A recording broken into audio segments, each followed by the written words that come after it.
Content warning, self-harm, OCD, family pressure, trauma, perfectionism, stress, anxiety. I've had control issues for as long as I can remember. I think they're the result of being raised by a narcissistic father, whose moods were unpredictable.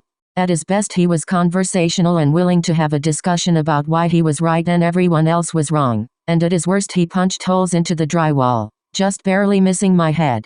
I quickly found myself feeling terrified and on edge every second of every day, scared to death of setting him off.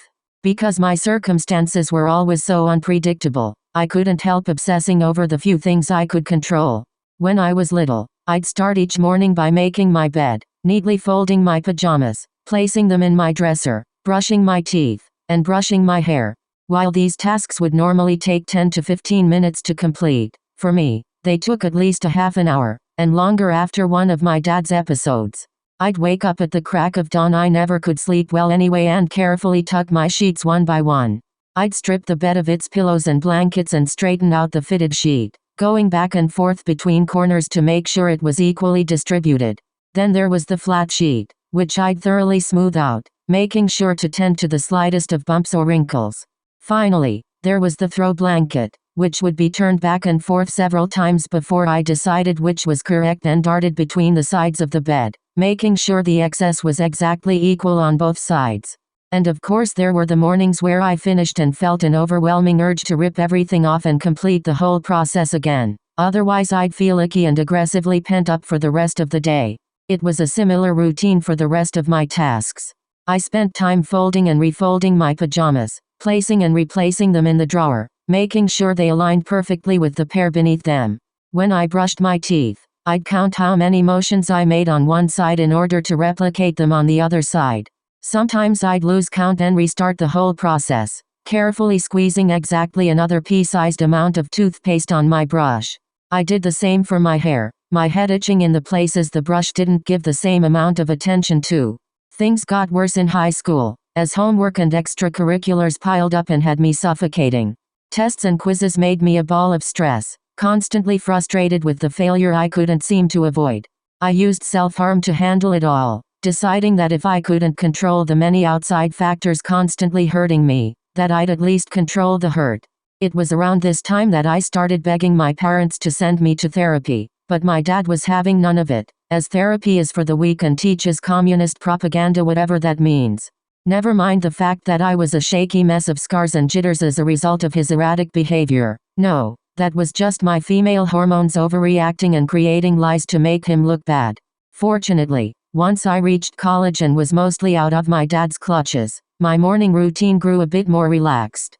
Everything still needed to be in its place at all times, but I redid my tasks much less.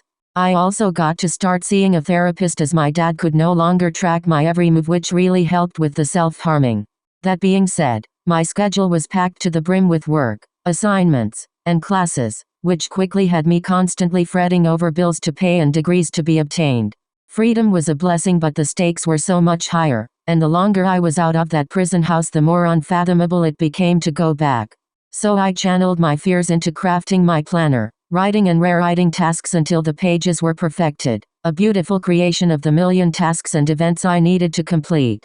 It became my right-hand man, the thing I was unable to leave the house without, sometimes simply staring at its pages and admiring its appearance and perfection. I consulted it twice before doing anything and everything, treating it like a parent and their permission. I was also unable to leave the house without checking the oven, door locks, lights, and AC several times, often reaching the lobby of my apartment complex and being unable to leave without checking just once more. During the fall semester of my freshman year, I met my best friend, who had struggled through her own bouts of mental illness and was studying to become a therapist. She noticed me constantly consulting my planner and asked if I had OCD. "Oh no, I'm not a germ freak at all," I shook my head in assurance. "That's not what having OCD means to everyone," she told me. "A lot of times OCD is just obsessing over doing something over and over again, and not being able to move on until you've done it." Oh, my therapist had diagnosed me with anxiety, but she hadn't mentioned anything about OCD.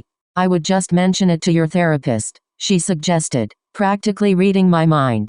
My therapist confirmed my friend's suspicion, which was alarming at first but quickly became a relief. I had such a different picture of OCD in my head that when she diagnosed me, I was worried I was missing symptoms and was subconsciously a million times worse than I realized. But my therapist clarified this for me, and over time it just became easier for me to treat my control issues. I still rely on my planner pretty heavily and occasionally self-harm, but the icky feeling I get from not fulfilling a compulsion has steadily lessened, and I spend less time obsessing over not turning off the stove or AC. The stakes are still pretty high, though, as I can't fully escape my dad, although my therapist has helped me heal from a lot of the trauma he inflicted upon me. But the things I can control are getting better, and I've found good coping skills that I work on each day that are helping me through the everyday hell I used to live.